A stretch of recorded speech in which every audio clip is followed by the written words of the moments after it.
les antidépresseurs d'un point de vue médical et holistique. Bonjour à toutes et à tous, merci de rejoindre cet épisode où science et spiritualité dialoguent sans se contredire. Je suis Johanna, coach de vie positive et guide holistique, et aujourd'hui nous explorons ma vision personnelle sur l'antidépresseur. J'apporte ma vérité qui parle de ce petit médicament qui peut apporter de grands changements. Un podcast audio qui fera du bien à ton esprit, mais aussi à ton âme, je l'espère.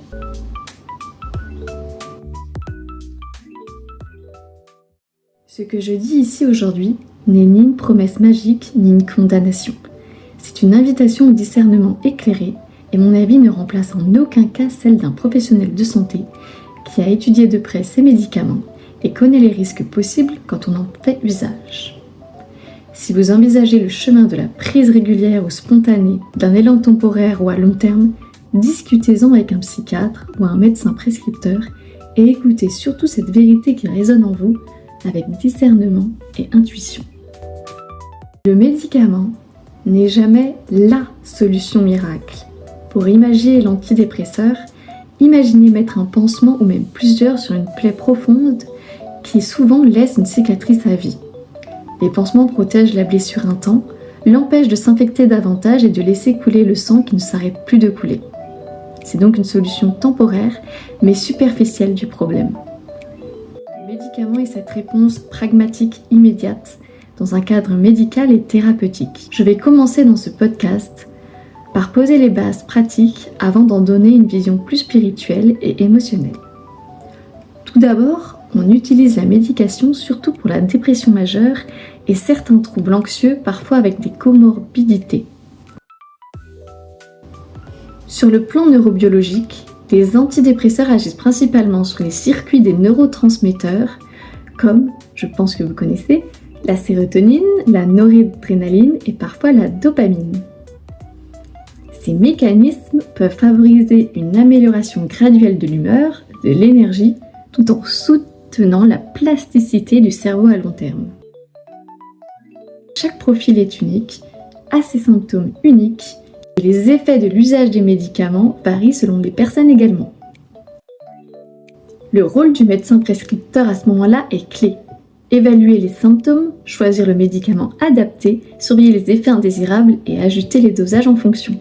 La durée du traitement peut varier selon l'intensité et l'envergure du problème. Le sevrage demande un accompagnement et un plan pour le réduire peu à peu, de façon progressive et pas brutale. Selon ma propre expérience avec les antidépresseurs, moi j'ai eu des symptômes légers qui n'affectaient pas mon quotidien. Au contraire, ils l'ont significativement amélioré sur beaucoup de plans. Et j'en suis ravie. Je me sentais plus active, plus productive, moins fatiguée et plus ancrée dans la réalité. C'est important.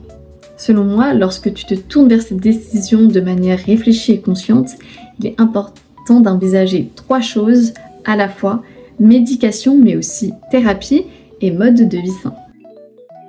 Ici, il ne s'agit donc pas de faire l'apologie des antidépresseurs, ni d'en faire la solution par excellence. Néanmoins, ça reste une orientation possible, une piste à explorer, quand tout semble vaciller.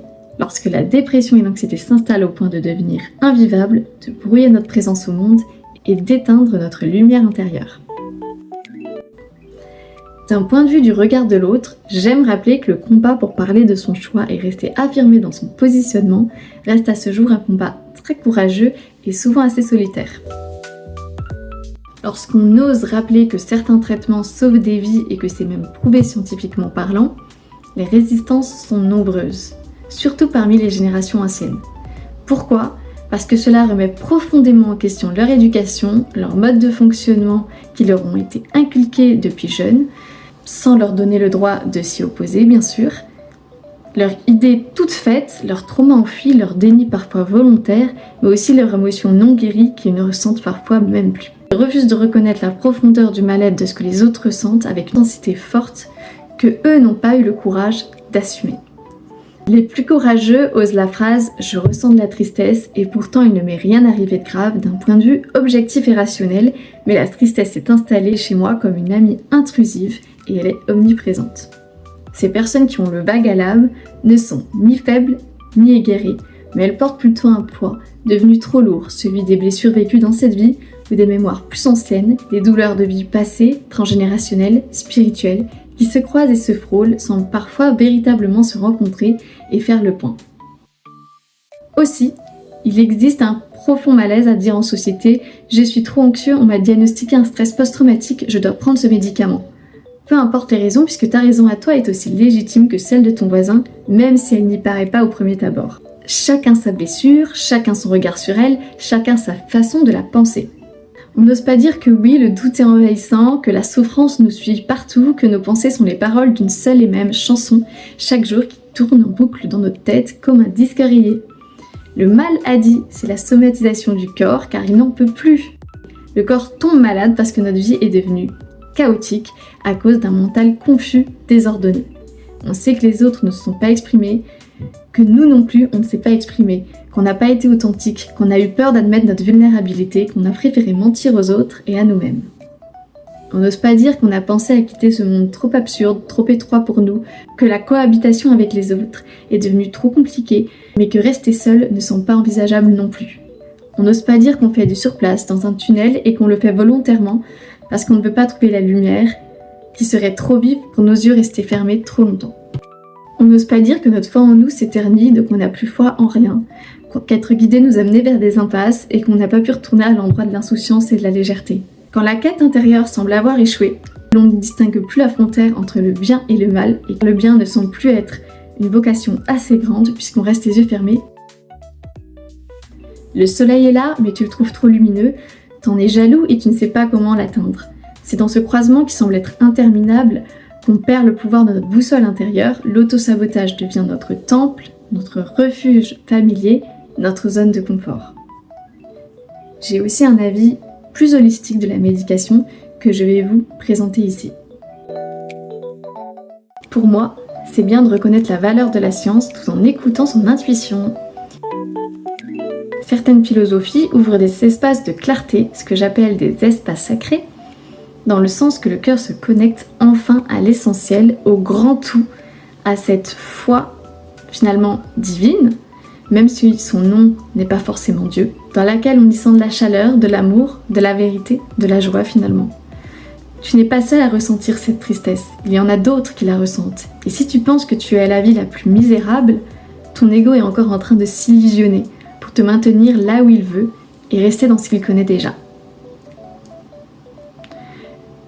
Je pense alors au bouddhisme qui ne s'oppose pas à la médication quand il s'agit de mettre en place des actions dans l'ici et maintenant. Le bouddhisme nous rappelle qu'il ne faut pas avoir honte quand tu acceptes que la solution vienne de l'extérieur. Pour le croyant bouddhiste, aller vers la sagesse, c'est emprunter le chemin qui est le plus sain, quel qu'il soit, arriver à unifier toutes ces parts humaines, des plus paradoxales aux plus sombres. Si Bouddha te livrait un message, maintenant, dans cet instant, dans ce podcast, autour de l'antidépresseur, il te dirait sûrement « La stabilité peut se faire par la prise de médicaments régulières. » Cela t'aiderait à réorganiser tes idées, restructurer ce bordel intérieur, réduire le brouillard cognitif. Si ton intention est véritablement de guérir en passant par cette passerelle accessible, sois humble. Dis que tu n'as plus la force mentale nécessaire pour combattre tes démons seul. Si c'est pour être aidé et l'accepter, cette voie semble être la plus avantageuse possible. Suis cette voie si elle te semble bonne pour toi. Certaines traditions chrétiennes parlent même en réalité d'un appel au secours de l'âme, lorsque le corps et l'esprit n'arrivent plus à combattre la maladie. Je comprends parfois l'orgueil de l'être qui se dit qu'il est apte à ne pas avoir à prendre ce petit médicament blanc qui paraît ridicule face à son mal-être profond. Visuellement, ce médicament rappelle la maladie, la folie, il ne donne pas envie. Pourtant, il est aussi un antidote au poison nuisible et invisible qui envahit ton esprit nuit et jour. Pour ceux qui osent avouer qu'ils veulent obtenir de l'aide, se tourner vers l'extérieur en état d'urgence parce que leur lutte a duré trop longtemps. Sachez que ce que vous faites, ce n'est pas capituler. C'est encore moins s'admettre vaincu. C'est oser assumer une aide précieuse qui ne dépend plus uniquement de nous. Oser dire qu'on a ce besoin pour lâcher ce poids trop lourd sur nos épaules. Nous ne sommes pas des robots où le bouton off existe pour ne plus avoir à ressentir la moindre douleur et l'éliminer définitivement. Ce sujet autour de la santé mentale devient de moins en moins tabou, même si elle l'est encore trop, puisqu'on se sent toujours marginalisé si on va mal et si on ose l'assumer. Il y a une phrase pour résumer cette idée d'accepter enfin ses émotions négatives sans honte ni culpabilité. Reconnaître la complexité du vivant, le large panel émotionnel possible, mais surtout accepter son humanité qui regorge de corridors et qu'on découvre jour après jour. Et c'est ok d'apprendre à connaître certaines parties de toi qui au départ ne te plaisent pas et de les assimiler avec un peu de temps. Parce qu'en fait, on découvre tout le temps des facettes, des fois des autres, des fois de nous-mêmes, des fois de situations, qui au départ peuvent ne pas nous plaire et être inconfortables. Et une fois qu'elles sont intégrées et comprises dans leur entièreté, conscientisées, ça peut aller beaucoup mieux. Donc dis-moi maintenant, est-ce que pour toi aussi les antidépresseurs seraient à un moment donné une solution temporaire mais envisageable si jamais tu traversais une période sombre et persistante? C'est une question qui tourne dans l'esprit de beaucoup de monde, je pense, et beaucoup n'osent pas franchir le cap et mettre en place ce processus pour aller vers la guérison. Voilà, dis-moi si tu as aimé ce podcast, n'hésite pas à liker, commenter, t'abonner, partager et j'espère te retrouver très vite pour un prochain épisode. Merci à toi d'avoir écouté.